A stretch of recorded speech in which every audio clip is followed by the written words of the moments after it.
baby.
No pick.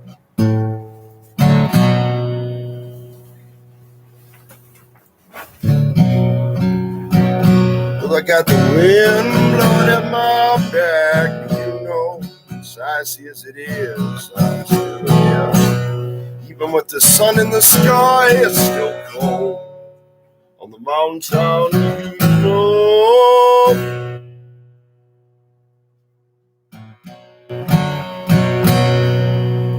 Well, now he remembers who he is, and I know, I remember who I am too, yeah.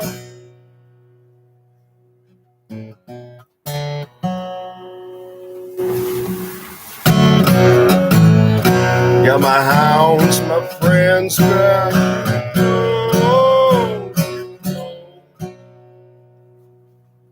hot on the trail as it goes, easy on the road. Hero on the trail as it goes.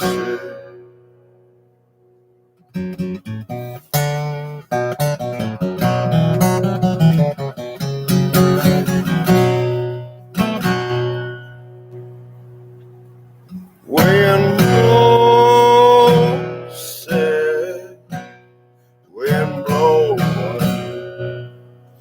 easy.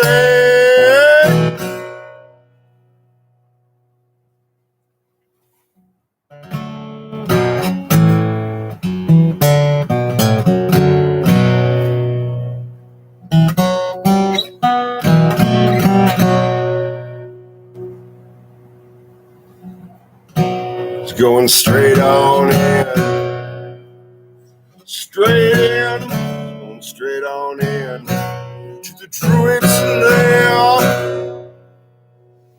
Dangerous in there.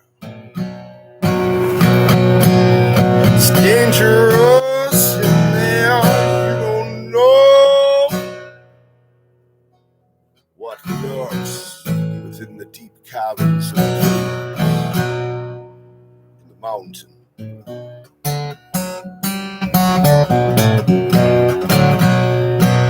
And you watch him from the sphere. Got the Druid is on his hands, sitting there watching all the way, you know, all the way, you know. Said,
All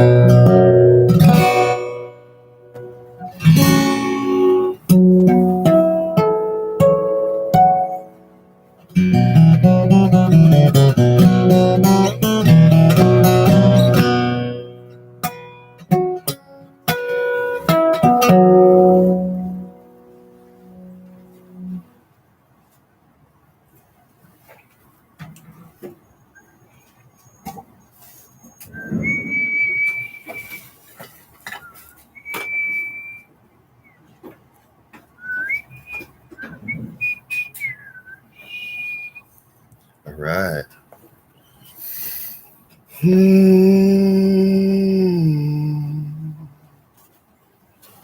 Oh, yes. Come forth.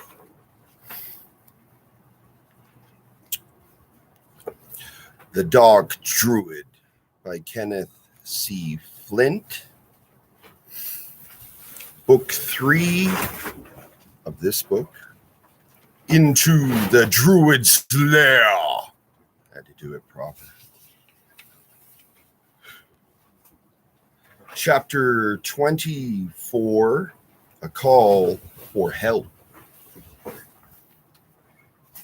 It's Finn. Finn has returned. So went up the cry as Finn and his companions approached the fortress of Amhuin. When they trotted their weary mounts across the bridge and entered the yard, they found it already filled with a crowd of curious but subdued onlookers, whispering amongst themselves as they watched the still bearded warrior ride in.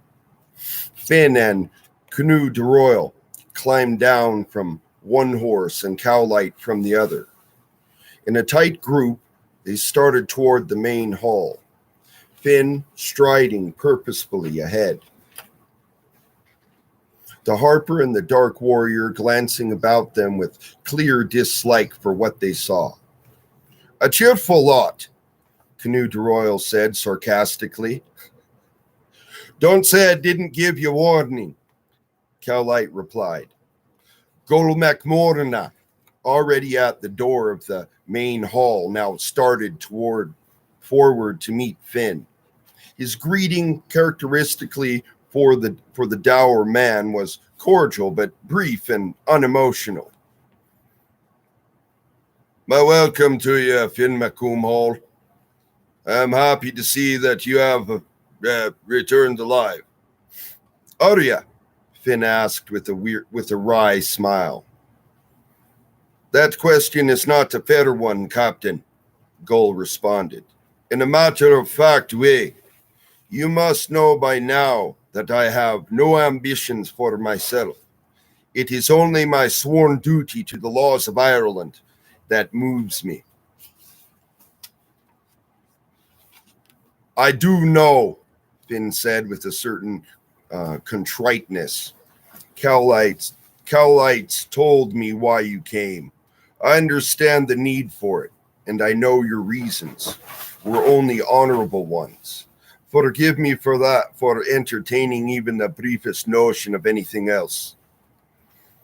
Think no more of it, Captain, Gull said briskly, and I do welcome your return. He allowed himself the indulgence of a small smile. The High King, however, will be a bit less joyful. I'm certain he will, Finn agreed, smiling too. Then he became more grave, though he may still have reason to rejoice. I know you've said that you would let me resume the leadership when I returned, but that I'll not be asking you to do. Exclamations of surprise rose amongst those gathered. The brow of the chieftain's good eye arched to indicate his own great astonishment. What do you mean? He asked. I mean that a great deal has happened and that many things have changed, Finn told him. I have to talk with Fianna, Gull. They're the ones who will be deciding the future now. Goal's single piercing eye fixed upon Finn's for a long moment. Then he nodded. I understand, he said solemnly. I will have Fergus True Lips see to their gathering. Have a drink.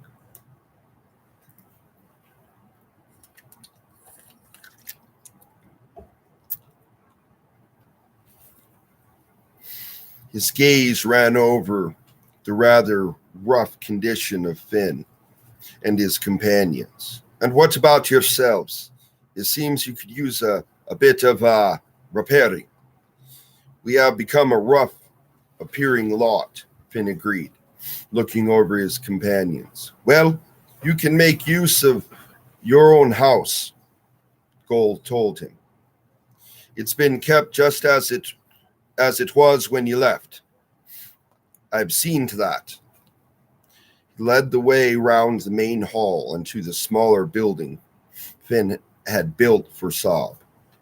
Go right ahead, Captain, Goal urged. I'll see after getting the preparations underway. He bustled off and the rest of the gathering broke up. As the people went back about their tasks, they left the little company standing, staring at the house. I think I'll just find my old place with the other warriors in the main hall, Cowlight said awkwardly. I'll see you later, Finn turned and strode rather hurriedly away. Yes, well, I think I'll see to myself there too, Canute de Royal said to Finn. This is your place. I've a feeling you don't need any of us there with you. At least, not now. He gave Finn's arm a squeeze of friendship and moved off toward the main hall, casting backward glances of great compassion toward his comrade. Finn seemed not to notice the departure of his friends. He was still staring fixedly ahead of him at the home, his mind filled with an image of himself crossing its threshold with his bride. Then, slowly, his gaze lifted, rising up to the whitewashed wall, to the empty balcony of the sunroom he had built for Saab. He saw another image of a slender figure there, staring out longingly over the bright countryside. He shook his head in an irritated way, as if to clear it of the maddening memories. He pulled himself up, set his face in a determined expression, and stepped up to the door. He raised its latch and pushed it open. On the interior of the room was a shadowed space. He paused again, staring intently, expectantly into the darkness, almost as if he hoped that, by some miracle, the familiar form might appear there.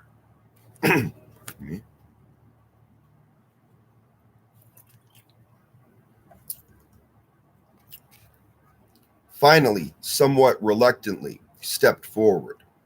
As he did, the two hounds moved at once to take up their familiar guardian positions on either side of the door. He looked down at them pityingly. You feel it too, don't you, lads? He said, giving each of the massive heads a gentle pat. Then, after a last hesitation upon the threshold, he passed into the shadows of the room, swinging the door closed behind him.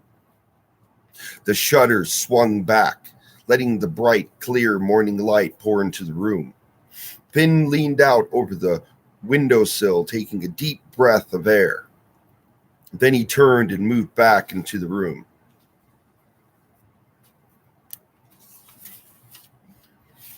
I was laughing at this.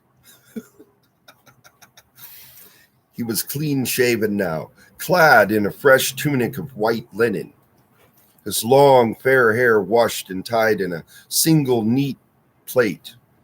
He looked much like the Finn of earlier days, once again, though still somewhat lean, and his body moved with its old vigor and unconscious grace. He stepped to the bed and took up a cloak patterned in deep blue with tufts of white, slipping it about his shoulders.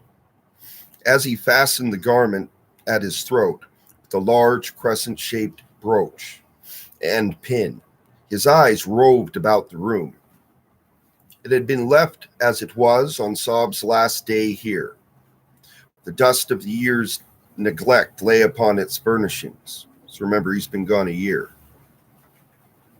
And this Finn had done little to disturb since his return, as if reluctant to violate the aura of a sacred shrine which hung about it. The once bright tapestries were dimmed. The brass and silver objects were growing black with tarnish. The straw mats, bed clothes, rugs, and hangings had mildewed without a fire to keep them dry. A musty scent hung heavily in the air. His gaze passed lightly across the small table near the bed, then paused and returned to it. He stared more fixedly for a moment, finishing the fastening of his cloak. Then he strode across to the table and stood looking down at the objects upon its table. The intricately decorated combs and brushes and mirror he had had Ireland's finest craftsman fashioned for his bride were neatly laid out. Likely they had been among the last objects in her hand that day. It might be that she had placed them there just before making her final climb to the Granion.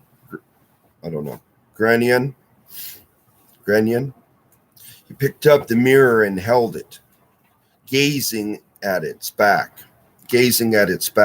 The complex swirls of the silver inlay were now black, the bright colors of the enamel dulled by a layer of dust.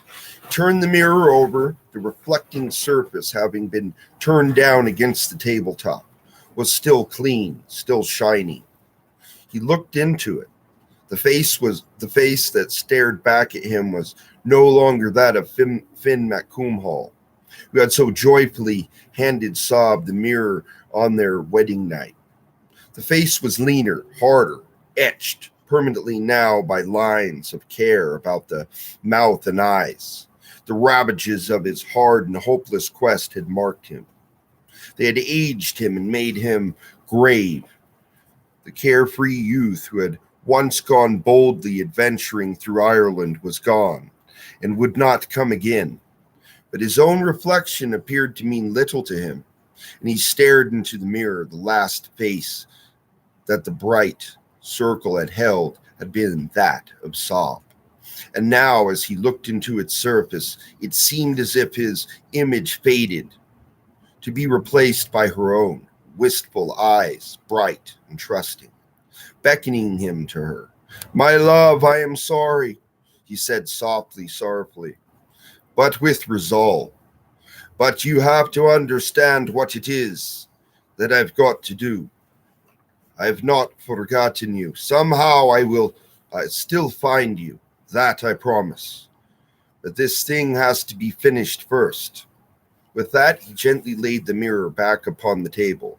He drew himself up, his sorrow replaced by a look of great purpose, with the proud stride of the warrior. The chieftain, the Fionn champion, he went to the doorway and threw open the door. Outside, Cowlight and Canute Royal awaited him, with the hounds trotting close behind. They accompanied him across the yard and through the doors of the main hall. The vast room was now tightly packed with men. The chieftains and warriors of gathered Fionn clans filled the tables and stood shoulder to shoulder, crowding all the space from the tables to the outer partitions. They were muttering, their voices a deep and ominous rumbling, like the thunder of a distant but approaching storm. But a vast and even more ominous silence fell swiftly over the gathering on Finn's entrance. His gesture for the hounds and his two companions to stop just within the door, and then went on alone, striding into the open area about the fire pit as he moved. He was followed by the hundreds of intent and solemn gazes. He returned none of them, only staring ahead as he circled the hearth. His goal was the raised dais and its long table, or dais, I don't know. There sat the Druids and the bards of the Fionn clans. Here also sat Gol MacMorna, who had left the sea of the captain pointedly empty, presiding from the seat at its right hand. Finn climbed onto the dais, stopping before Gaul. "I thank you for this, chieftain," he said graciously. "It is only as you wished it," Gaul answered in his frank way. "Say to us what you will, Finn MacCoomhall." Finn nodded, turned, looking about him now, slowly scanning the grim faces as he spoke. "Fighting men of the Fians, I understand what you feel on seeing my return. It was in anger that I left you. It was in madness that I abandoned you. I gave you insult. I broke my oaths to you. I tell you now that I understand the obsession that held me. I let my own desires, what I selfishly felt was my need to live my own life, come before the good of you and of all Ireland. I had given over my duty as our captain and denied the oath we have all taken. I've also come to know that my wandering quest for Saab was a futile one. I've not lied to any man before, and I'll say the truth to you now. I still love Saab, and I'll never cease to seek some way of finding where the Dark Druid has hidden her. But that search will no longer come before my duty as a warrior of the Fian, or before what I know is my own life. Still, if I've always been a man of truth before, I've tried to be a man of justice too. And for that reason, I'll not ask you to take me as your captain again." This caused a sensation in the gathering. The sounds of amazement, of agreement, and in a few cases of protest filled the room. Finn raised his hands to silence them. "No, my comrades," he said. "No, my comrades, I will not. For the wrongs I've done you, I have forfeited the right to be leader. I've not returned to Almhuin now to ask for that. I've come to ask for the help of the Fian warriors for a single and maybe final time." "Our help?" one of the chieftains called to him. "And just what is it you want from us?"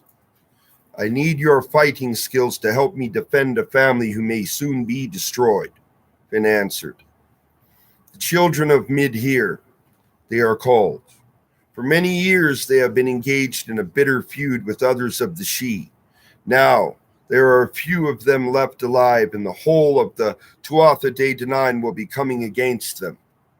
There was mutterings of astonishment and dismay from many in the crowd. Their meanings spoken aloud by Lug Haid. "Do you mean for us to go against the whole host of the Sidhe? We can't do that," Conan MacMorna loudly protested. "We have nothing to do with them." "We do," Finn argued. "The children of Mid-Here are still people of Ireland, like ourselves, and they need our help. All they want is freedom. And for this, they've been unfairly attacked. Still, they fought on. Through all the years, their numbers worn away, but stubbornly refusing to submit. All they want is what we ourselves have won, what we believe in and have given our oaths to defend. How can we let such people be destroyed? It's a great deal you're asking of us, Finn MacCoomhall," said another chieftain. "You berate us and abandon us. And now you return to ask that we follow you against a force whose power can't even begin to guess." "He's right," another said, looking round at the company. "We all saw the host of the Sidhe at the White Strand, sweeping through the great army of Daer Dawn like a wind, blowing through straw from a path.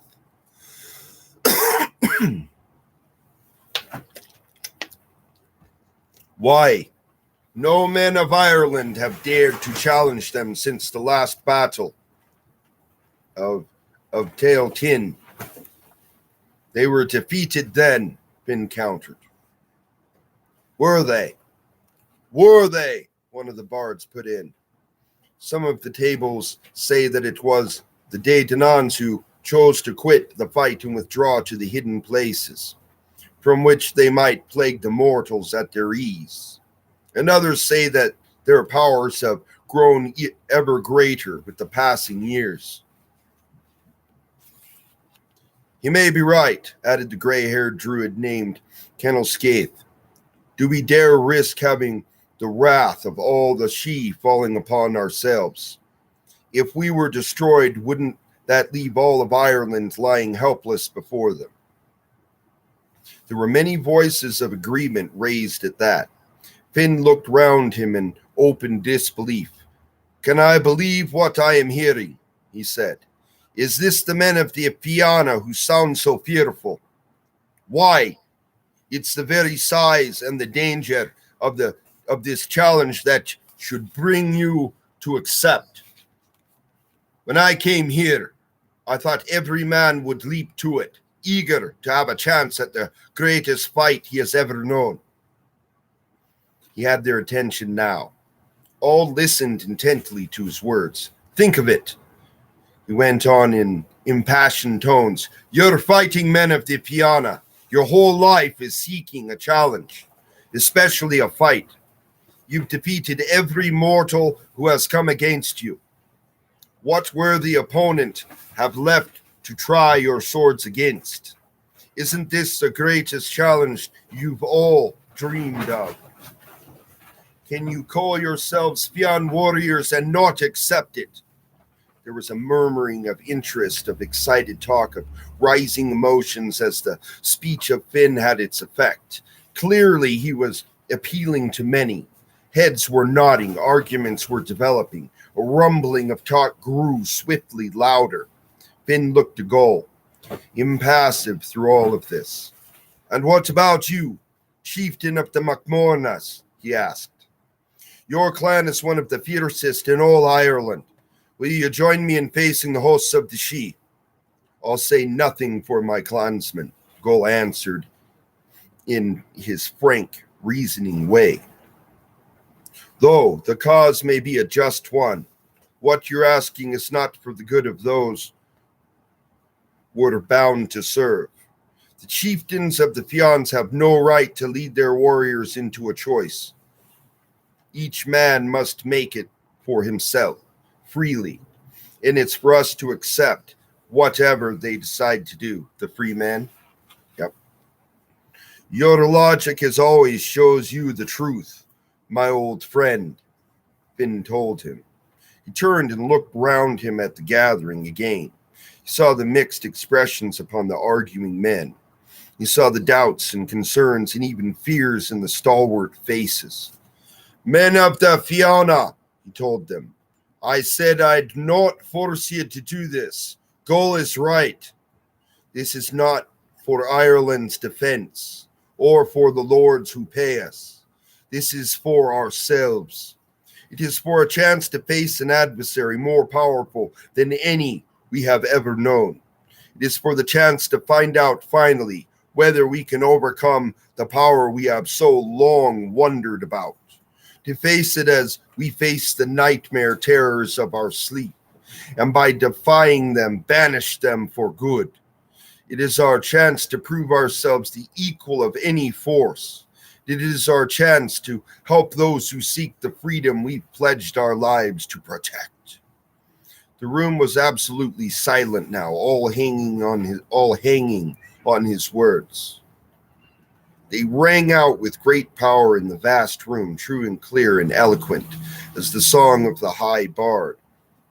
I am telling no man that he must help me, but I have given my own word to help these people in their fight, and I'll die to keep that word if I must. When I leave here with a host of fighting men or alone, it will be to face the Sidhe. I have betrayed you, but I am still your comrade. Whether you come with me or not, I'll understand. He turned and strode from the room, leaving the others looking after him in silence. When he passed through the doors, it was only Cowlight, Canoe de Royal, and the two hounds who followed. "Well, warriors of Ireland," Gull said, looking round him at the assembly searchingly, "what will it be?" The host of the Sidhe poured from the forest onto the circular plain and advanced upon the mount. There were great companies of men afoot, each clad in flowing cloaks of its own brilliant color. And there were troops of horsemen on bright prancing steeds, silver rings brightly jingling on the hafts of their spears. Together they formed a most handsome army, slim, tall, fair warriors with gleaming weapons, but a formidable and grimly determined one as well. Above them flew the children of the dark Morrigan, the raven goddess, against the gray background of a heavy overcast. Their squadrons seemed like tattered canopies of black cloth that drifted ominously over the future battlefield. They filled the air with shrill caws of anticipation, and their glinting eyes fixed greedily on the plain, eager for the first sign of the hot blood they thirsted after. Toward the house of the children of Midhere, the great force moved, their numbers filling all one side of the circular plain. As they closed in about the mound, forming a sea of shifting, glittering men, so that the scattered monuments seemed like islands thrusting above the choppy waves atop the mound. Dawn's family and the physician named Luibra watched the coming tidal wave of men, the young warriors all armed and standing proudly without a sign of fear. But against such a vast host, their paltry numbers seemed almost a joke. A hare planning to withstand a wolf's attack. I'm afraid even skills as great as mine couldn't have saved you from this, Luibra commented. Drink.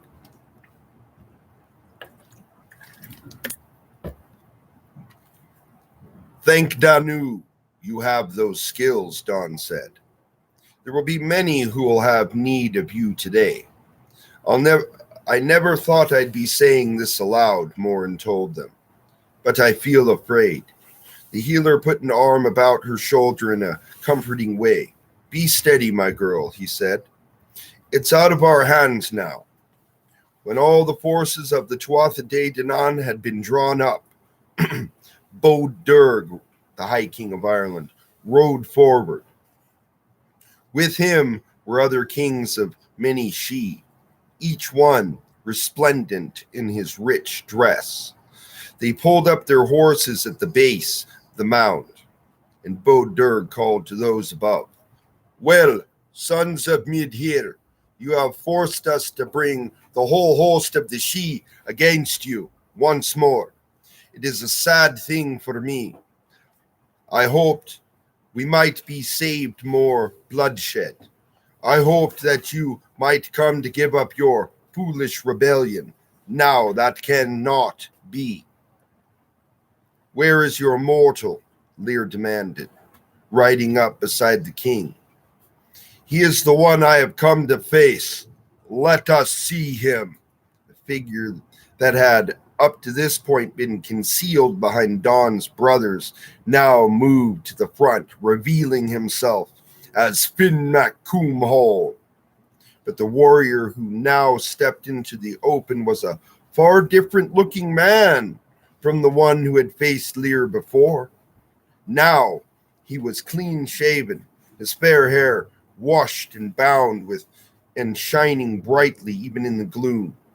The storm shield hung upon his arm, and the Macon Luin was at his hip. Is that the one? Is that the one? Bod Durg said in surprise, looking to Lair. Is that your ragged stranger?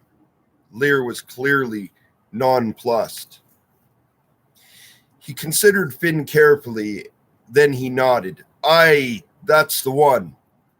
He was leaner and bearded before, but that's him.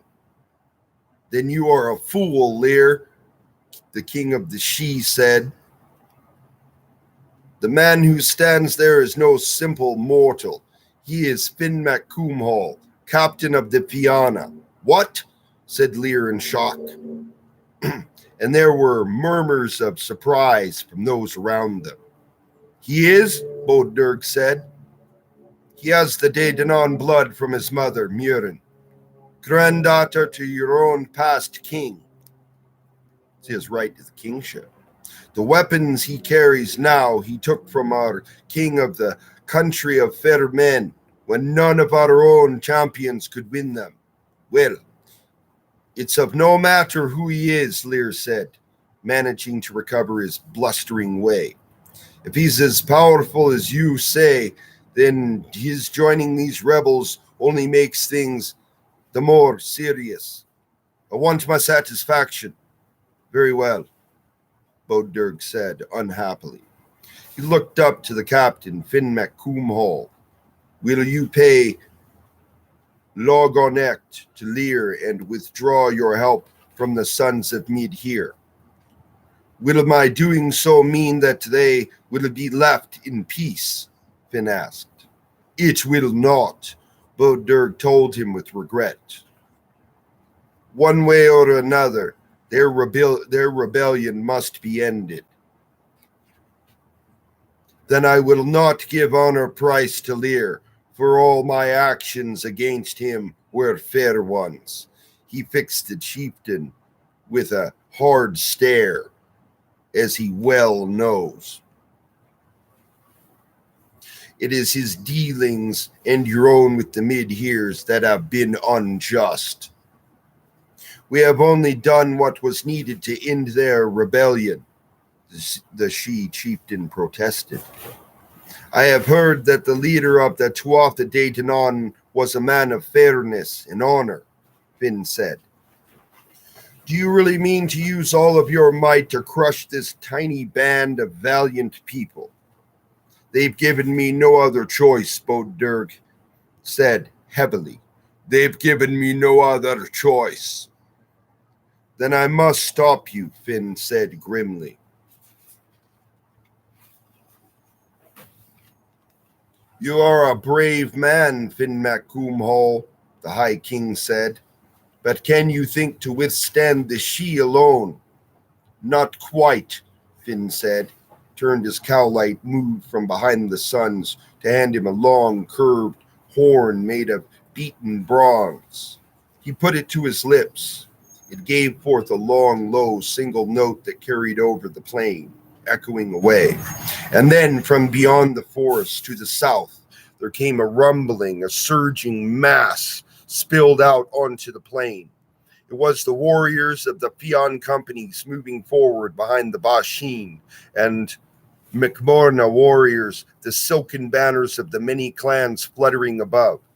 They pulled up only a long spear's throw from the Daedanon force, filling all the other half of the plain. And so the two hosts of nearly equal size, She and Fionn, took the measure of one another grimly. Has it come to this, then? Bodurg asked Finn. Do you mean to bring your warriors into this fight to help these people? We do, Finn said. They have been wronged and unfairly treated. They want freedom, and you denied it. It is for us to defend their freedom. You're interfering with our rights, said Lair angrily. It's a great insult for your mortals even to defy us. We would defy anyone who acts as you have, Finn retorted. Even the winds and seas themselves. Not since the battles between the Gael and ourselves have mortal fighting men of Ireland dared to meet us in combat, Lair told him ominously. And since then you've become too full of power, said Finn.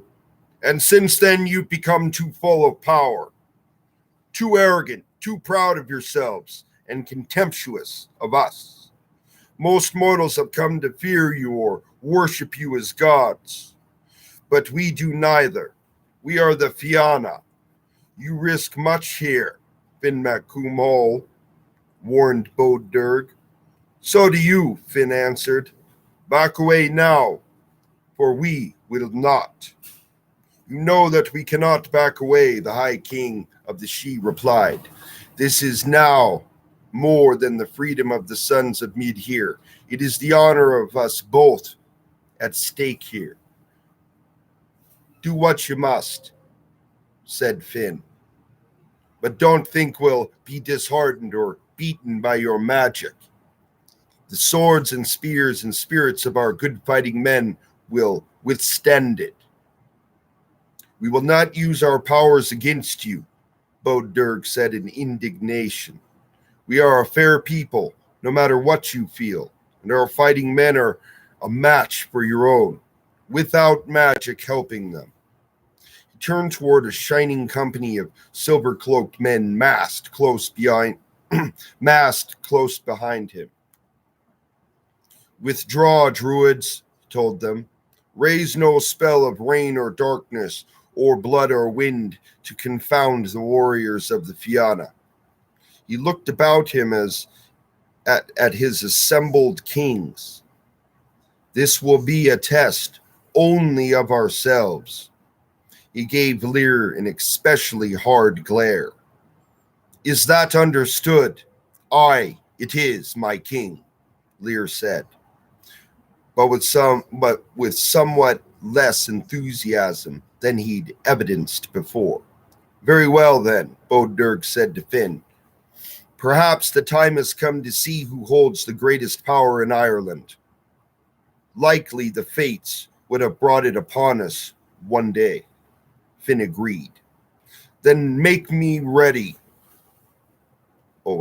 Then make ready, the king told him. For when our forces meet, Ireland will likely never see a bloodier day.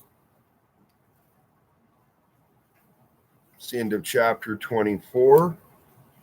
Next chapter is Treaty. I'm taking a break. Baby. Yep. All right. Check out new tuning. Oh! There we go. I feel better.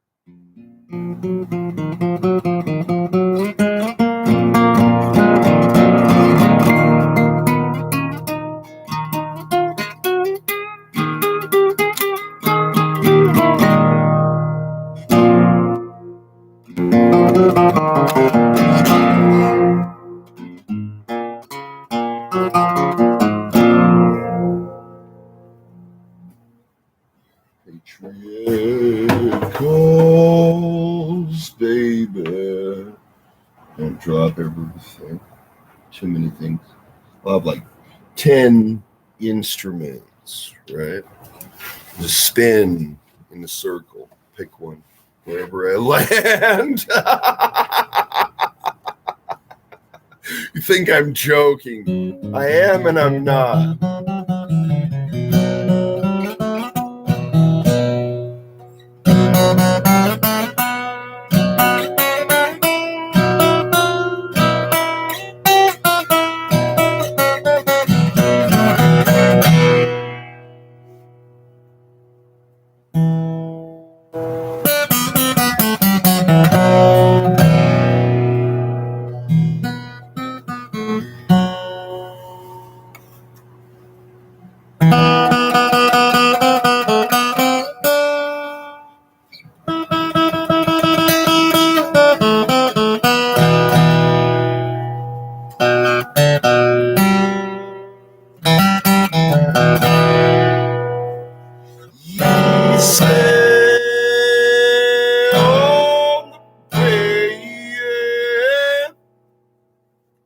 Easy on the wave, said you know.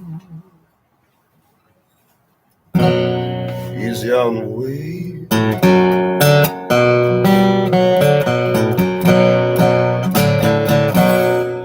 Step, push back, right?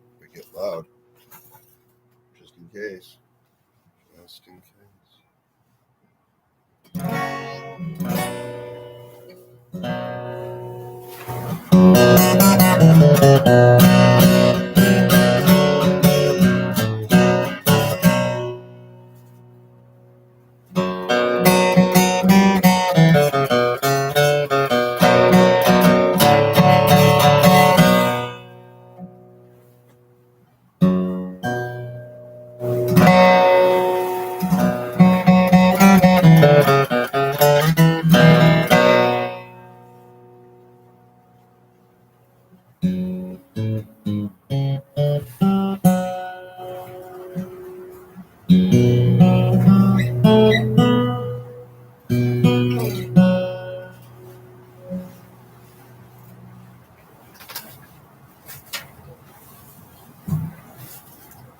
I'm going to retune, come back, right?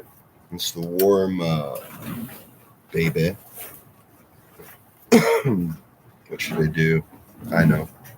Got it. Oh, yeah. What is happening?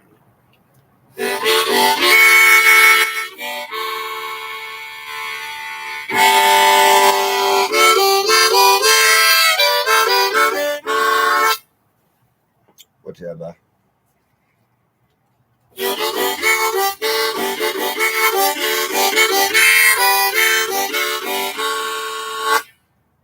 Whatever. Oh, I know what I wanted to do.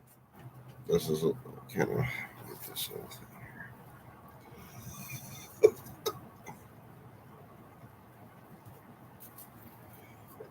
thing. You're like, you don't give a shit. Not really.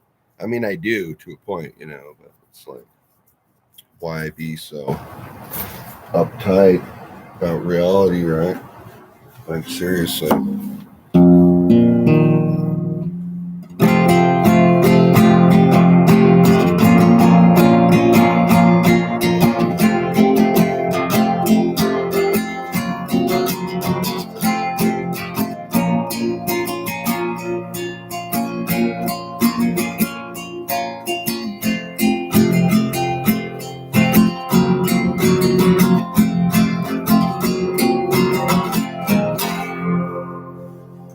Yeah, sounds pretty bomb right there, baby.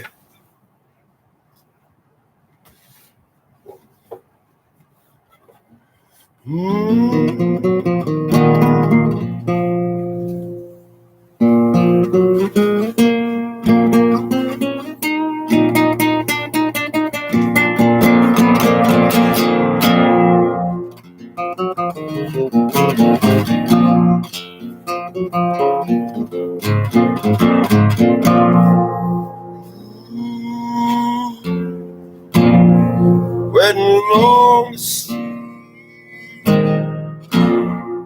see, oh. Watch this. There we go.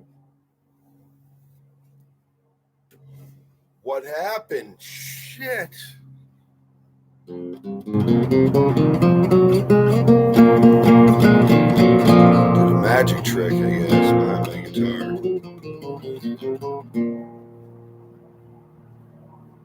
Time to retune. It's weather shifts.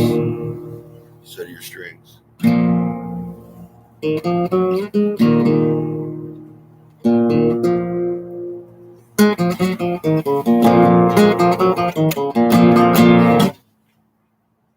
Almost. It's going to throw it off the cliff. I'm not sure, though.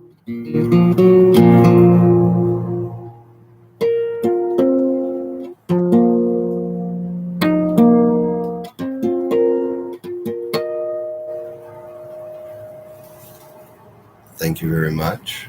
I will come back for sure.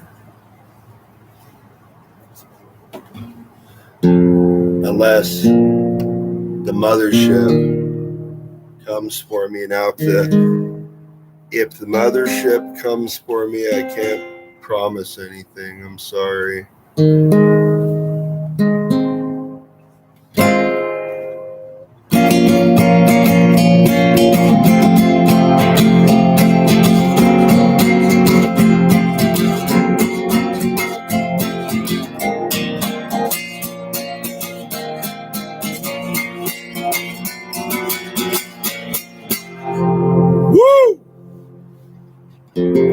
volume nice. Give myself a write-up for being too loud. Shit.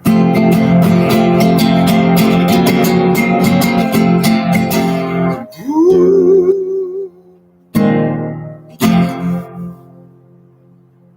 I think I heard it on the wind. I think I saw it on the horizon breeze. Yeah. Think I saw it over the horizon.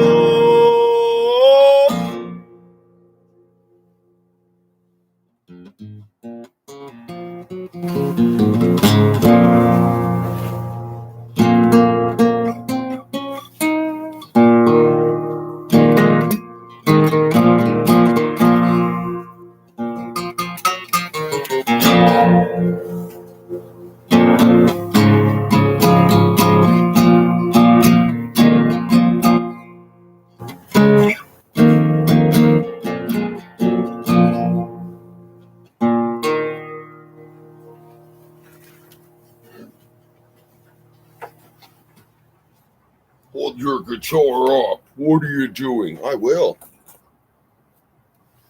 I will. Bad form, sir. Give you a write-up. Give you a firing, especially.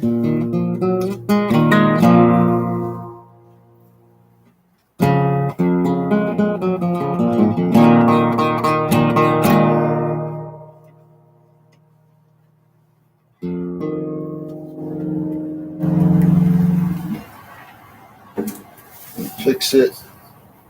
And I will. Thank you. Now, switch over to A real quick, and I'll show you the difference. So the other one was a G.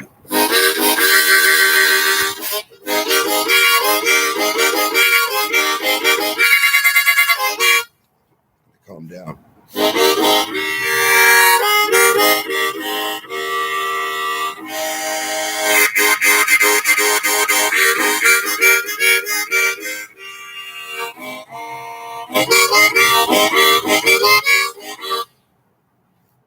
Alrighty.